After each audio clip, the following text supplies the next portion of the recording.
out where the Chris Hansen Predators today. Barbecue bacon burger, barbecue bacon burger, barbecue bacon. Something happened with this one dude when they found out, and the cops was outside, and he committed no college. I don't know. This video will cover exactly what happened to the 6 most notable creeps from Hansen vs Predator, and we're gonna begin by You wanna know what's crazy? I remember the pizza guy. The pizza guy was one that was iconic when he was like just sitting like this dude. This video will cover the pizza dude. He's iconic, I remember him. And we're going to begin by talking about the math tutor Mike Manzi, who's had his life pretty much ruined as a result of the I'm Chris Hansen No I remember the math tutor also. I remember the math tutor, that was funny. You're Not episode. After arriving at the Sting house, Mike bumped into Chris immediately before trying to make the excuse that he was simply making sure that the 13-year-old girl was safe inside. Thank God he saved her from possible predators, what a guy. Her house. After desperately attempting to leave, Mike was arrested, taken back to the police station, and interrogated for approximately 35 minutes, after which the episode ends with the explanation that because Mike's discussion was pretty clean prior to the meetup, he was only sentenced to 3 years probation, 3 years probation? He avoided any time in prison and wasn't registered on any unsavory lists. However, this isn't to say that Mike's life 3 years probation looking like that? Nah, bruh. Would've gave him way more years. Has been easy ever since the episode went live. In late 2021, a conversation was leaked with one of the show's editors who explained that the head of security, Ron Knight, was actually Mike Manzi's uncle, and that there is a part that never aired where Manzi is insisting to Knight to let him go because he's known Manzi since birth. This is apparently why Manzi made such an effort to convince the crew to let him leave peacefully, yet his uncle told Manzi the best thing he could do is go through the garage and remain silent, which Manzi obviously didn't do.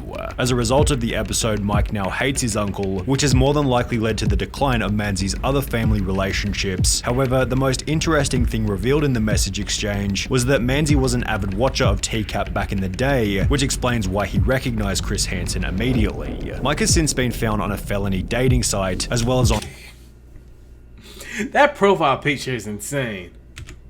On Facebook under a different name, where a Reddit user was able to get this picture, as well as apparently have a conversation with Mike, who stated that he gets recognized very often, and that Mike actually seems like a very chilled out dude. On Chris Hansen's podcast, Chris explained that Mike is no longer working in education. As far as we know, he is not tutoring or teaching anywhere. That's good. I wouldn't want him near my kid no more. Which would explain 2 recently surfaced photos of Mike working in a retail job, representing a pretty significant fall since tutoring for some of Connecticut's wealthiest families. However, Mike still got off. This nigga was tutoring for Connecticut's wealthiest families, and Connecticut is apparently a good place to retire. If you don't get that bag, why are you trying to talk to little girls? Get that bag, bro. Just tutor them kids and keep it at that, bro. Lightly in comparison to John Dupee, who, as a result of his appearance on the show, has now become homeless. John walked into the Sting house without saying a word, and was so creepy that simply standing next to him was enough to terrify the decoy, yet she apparently had nothing to worry about, as he stated that he was only there to watch the football. After revealing that John was simultaneously talking to more than one minor, he was arrested, interrogated, and given a notice to appear in court, where he'd be trolled and heckled by the attendees as he pleaded guilty. And the judge actually in the case had to order the crowd to be quiet, to be orderly, because they had figured out who he was and what he was being accused of, what he was pleading guilty to. John Dupee was given an 8-year prison sentence beginning in August 2016, although this certainly isn't where the story ends. Only 4 months into his prison term, John's brother and sister were both killed in a car accident, which happened on the very same street where the Sting house was located. And in case losing both of his siblings wasn't bad enough, there are unconfirmed anecdotes that John was also disowned by his parents. You telling me, on the same street where you got caught, trying to mess with a minor, your brother and sister died and your parents disowned you? My nigga, that's double L's. That's double L's. God dang. After the episode went live. He was released from prison on the 24th of July 2018, serving just 2 years out of his 8-year sentence. Yet after being released, John was forced to register on a public offender list, which displayed his address as a Connecticut homeless shelter. After 3 years in the shelter, John was able to move into a group house, although in October 2021, only 2 months after moving out, 457,000 bond? Dang. of the homeless That's a lot of shelter, money. John violated his probation in an unspecified way and was sent back to prison for another year and 2 months. Since his release in December 2022, John has been residing in a shelter for recovering addicts. just got although released. John Dupee isn't just the got only released. person What the on heck? this list who's been back to prison, as Joshua Cologne also recently violated his probation. Joshua was the New York plumber who locked the door behind him after entering the Sting house, stating that his biggest nightmare was ending up on a Chris Hansen episode. After Josh comes out of the bathroom, Chris is already there waiting for him. I know who you are. Just imagine walking out the bathroom and then you just see somebody right there. Go ahead, take a seat. Like, yo. Yeah, my boy, you're done. Bland. Yes. And as a result, Josh is unbelievably honest, laying out his intentions immediately. After being taken back to the station, he'd incredibly admit that this wasn't the first time that he'd met up with someone underage, which eventually helped the court to secure a 7-year prison sentence. After the sting happened, but before Josh went to prison, he was still working as a plumber and would admit to a co-worker that he was very remorseful and would happily take back his crazy Russian ex, then go back to that house with Chris Hansen. Crazy On his Russian really ex? bad Wow. days, he would talk about how he doesn't want to die alone and that he knows that he'll never have a semblance of a normal life again. Josh was sent to prison a few months later in early 2016 and would serve 3 years out of his 7-year sentence. However, this wouldn't be the last time that Josh ended up behind bars. In September 2020, He got arrested again? approximately 1 year after being released from his first prison stint, a post was made to the TCAP forum stating, "Joshua Cologne was convicted yesterday after spending a few months in prison for a probation violation. 4 years jail. Execution suspended after 6 months, probation 9 years. This Sheesh. guy will never learn." Yeah, he don't know what to do with his Josh's second prison life. term came to an end in March 2021, after which his former co-worker and friend took to Reddit to explain the reason for the sentence. He contacted me after he got out of prison for a second time, letting me know that he'd been framed. Apparently he wasn't allowed to have any pictures of any children on his phone. His sister shared a picture of his niece in a chat that he was in, and he got locked up for it, his explanation. Interestingly, Yo, you telling me his sister sent him a picture of his niece, was like, oh, look at my niece, boom, instantly locked up. Nah, that's insane. I would have had to throw hands with my sister and be like, bro, I don't care about my niece. You better FaceTime me or call me so I can hear her voice. Don't send me no pictures, because that's insane. He got locked up for just having a picture of his niece on his phone when it was literally his sister's fault. That's a bad sister. His sister should have knew, bruh. And then the court doing that, bruh, they could have waived that. I mean, taking him to court was insane. They probably could have talked to him, but taking him to jail for that? They literally said no expectations. Even if it was his own birth child, they would have arrested him. if you now search Josh's name on an inmate search engine, it states that Joshua Cologne is or was recently an inmate currently at the Connecticut Department of Corrections, CTDOC. So are all these people in Connecticut just pedos? Located in Wethersford, CT, leading many to believe that Josh is now back in prison for a third time. But what happened to the wealthy accountant who Chris recognized from the train? His name was Charles Lawrence, and after walking into the Sting man was house, weird. the following exchange occurred. No, Chris. What are you doing? But this is He the weird. first time I've caught anyone He sus. He meeting up with a little boy. He sus. who I know. After which Charles was arrested and taken back to the station for an interview. Throughout the interrogation, Charles made the hilarious claim that, because of his poor eyesight, he read the decoy's age as 18 instead of 13. Every time he was 18, my eye got scratched and my glasses were upstairs. I'm looking, I thought he said 18. I swear to God, I would never, ever in my entire life meet a 13-year-old. However, the judge wasn't done. So you're telling me that just because your eyesight was bad, you thought he was 13. No, you thought he was 18, but it said 13. And the judge wasn't having it, because I wouldn't have it either. Ain't no way your eyesight that bad that you can't see that it says 18. No, that it says 13 and you were 18. You better copy and paste and put that thing in Google Translate and play the sound, and it'll better say, oh, 13 years old. And it's a no-go. He was still going if he was 18. That's still sick, bro.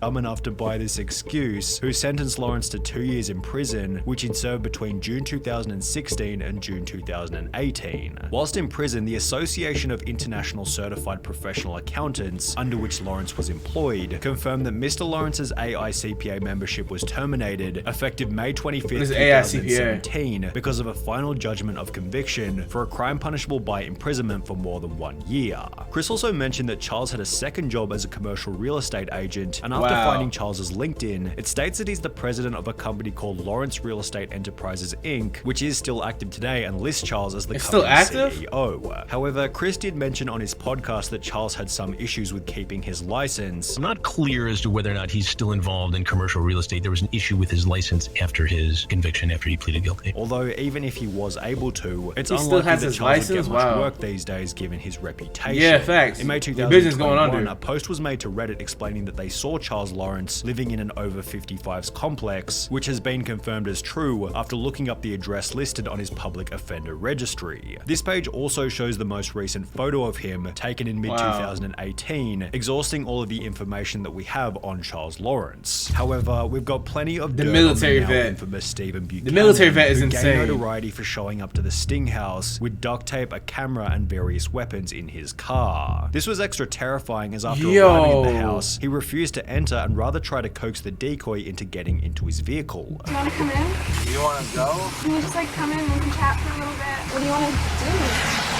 I'll show you how careful. Yo, he had duct tape, weapons, and a camera in his car. He was definitely finna torture her while she's tied up in duct tape and record her. They probably arrested him for a lot of charges. Bro, what? You got some What? food if you want. You want to show you around? Can we watch a movie? Hold on. We're not going. What? After being confronted by Chris, Buchanan tries to blame his depravity on the PTSD he got during his military time in Iraq. How do you Although blame despite that? this What the heck? impairment, Buchanan still served 3 years in prison, after which fans How do you of the blame show your began to PTSD? notice that the story he shared with Chris wasn't entirely accurate. A user by the name of Bud1985 took to Reddit in a post reading, "Stephen Buchanan. This took me a good hour of searching through old pics from Iraq, but I finally found I've it. served I with this served with this turd." turd." Bud continued in the comments by stating, "When he was active duty, he was a He was a truck driver when he got into the National Guard after his active duty was up. When he was active duty, he was a tank mechanic. And how do I know this? He was my tank's mechanic. Wow. He would do maintenance on it into the motor pool every Monday. As for his PTSD, total bullcrap. He was stationed at FOB Merez in Mosul, a city in northern Iraq. My company divided all the tanker platoons and attached them of the two infantry companies. We manned a number of outposts and checkpoints on the outskirts of Mosul and ran daily missions. As for Buchanan, he was with the rest of the mechanics on the big FOB. He never went on a single mission. He never seen a minute of combat. He may have been through some motor fire, but that's it. It pissed me off so bad when I heard him blame it on PTSD. Dang. What I'm hearing is this man is a pussy. That's what I'm hearing. Literally. He don't be doing nothing. All year was mortar fire and that's it. He's talking about he don't go on no missions. He ain't got no PTSD. You got PTSD. Pussy traumatic stress disorder, nigga. That's what they saying. tank mechanic. And how do I know this? He was my tank's mechanic. He would do maintenance on it in the motor pool every Monday. He never went on a single mission. He never seen a minute of combat. He may have been through some mortar fire, but that's it. It pissed me off so bad when I heard him blame it on PTSD. The most recent photo of Stephen Buchanan comes from July 2022, which accompanies a further update from Chris Hansen's podcast. And as far as we can tell, he still lives in Connecticut with his parents. And he's working... So all these people just still live in Connecticut with their parents. Okay. L life. Driving a large truck. Also explaining that he was able to have a conversation with Stephen's father. I called the number we had for Stephen Buchanan, and a man picked up, and it actually sounded a little bit like Stephen Buchanan. And I asked for Stephen. Wasn't. Right away, the man said, "Is this Chris Hansen?" And I said, "Yes, it is. This is why you're calling." I said, "I'm calling for..." Is this Chris Hansen or Chris Handsome? Yeah, that's crazy. He literally asked him, is it Chris Hansen? Stephen Buchanan, and the father had the tone of a man exasperated with having to deal with the circumstances around his son. He told me that Stephen has moved on with his life, and essentially that he wants to only look forward, and then the senior Buchanan asked that I never call the number again. But while Stephen has done a pretty good job of moving on with his life, this has been significantly more difficult for pizza Jeff guy. Sokol, who became arguably the most notable predator The in Chris pizza Hansen guy. history after You bringing want a some pizza? pepperoni pizza to the Fairfield Sting House. The iconic episode became etched in YouTube Literally just history eating pizza. as Jeff seemed so relaxed about the confrontation that he was only able to focus He on was his sick, dinner. bro. He was so I wanna know a weird, little bro. bit more about you first. Can I eat first? After Jeff spent Can I eat 16 first? minutes Like- demolishing his pizza, like, bro. he'd offer Chris a slice on the way out. You can take your pizza if you like. You want a slice? I'm good, thank you. And even That's after yo, you wanna know what's insane? He know he was going to jail and he know he's getting caught. That this man said, "Can I eat first?" He was getting in that last meal before he had to deal with that prison food. I know what he was doing. He was getting in that last meal, that last couple slices of pizza before they locked his ass up. After being taken back to the station, before he was Jeff done, maintained the attitude that he hadn't done anything wrong, according to a source who was at the station with him. He kept his cool. He was pretty confident that he was going to be able to get out of this, be able to get a good lawyer and to really take care of his case. While Jeff seemed confident that he wouldn't receive any charges, this didn't alter his reality, as after going through 3 different lawyers, why you walk down and walk back up? 2.5 years in prison beginning on the 27th of May 2017. Whilst locked up, the Jeff Sokol episode became so popular that fans of the show tracked down the restaurant from which the pizza had been ordered. That's Southwestern Connecticut Pizza, bro. I live in the next town over. Ha ha ha. The place he got it from is called Planet Pizza. I swear, niggas be so weird when they be saying the next town. Like, bro, I know they call it town or city or whatever, but a nigga like me, I'm gonna be like, oh, he stays in Columbia, I stay in Lugoff. It's like 20 minutes away. It's a city. I don't call no town, bro. Shut up, please. Ordered and began to visit the restaurant asking for the exact same pizza that Jeff had gotten. The restaurant has since had hundreds of positive reviews, many of which subtly referencing the Jeff Sokol incident, and according to an email sent to us by a fan, the restaurant had to— That's insane, bro. They found out the restaurant and started giving it reviews and actually eating Jeff Sokol's meal. It's probably a Jeff Sokol pizza challenge out there. To eventually ask people to stop asking for the Sokol special, although there doesn't actually seem to be any evidence for this claim. By the time Jeff was released from prison in June 2019, his appearance on the show had racked up a view count in the tens of millions, leading Jeff to try and change his name legally to Sonny Derek Porter. Sokol actually went to court and petitioned to change his name to Sonny Derek Porter. A few years ago, I was arrested as a— He got so tired and was just like, I'm changing my name. Part of a sting operation trying to meet a girl who was underage. The sting was part of a nationally syndicated TV show, Crime Watch Daily, HANSEN vs. Predator. This episode is now available online, along with many other troll videos and nasty comments from fans of the show. In the aftermath, I've experienced humiliation, harassment, and embarrassment. One could argue that this was justified, but I have surely lived with much remorse since the arrest. Since my current name will always be linked via a simple internet search, I'm requesting authorization to change my name. I'm working hard to be a better person overall and making a sincere effort to treat everyone with respect. I hope to meet new friends and acquaintances and wish not to be judged based on one gigantic mistake I made a few years ago. I hope to be judged for the person I really am, the person I am today. More than anything, I would like a second chance at a happy and safe life. However, the name change was eventually rejected, which only led to more trolling. Dang. It was then discovered that Jeff had been forced to sell his apartment, and according to this Reddit comment, which isn't the best evidence, Jeff got moved in with kicked his out parents in blank. It seems like he comes from a pretty affluent family, so he probably just mooches from his parents and stays low-key. The most recent photo of him comes from early 2021, which unfortunately marks the final piece of information we have on Jeff Sokol, because despite being one of the show's most notable people, he certainly kept one of the lowest profiles. Nah, that man went ghost. That man said after they declined his name change, yeah, I'm going ghost. I'm going off the web. Barbecue bacon burger, barbecue bacon burger, barbecue bacon burger.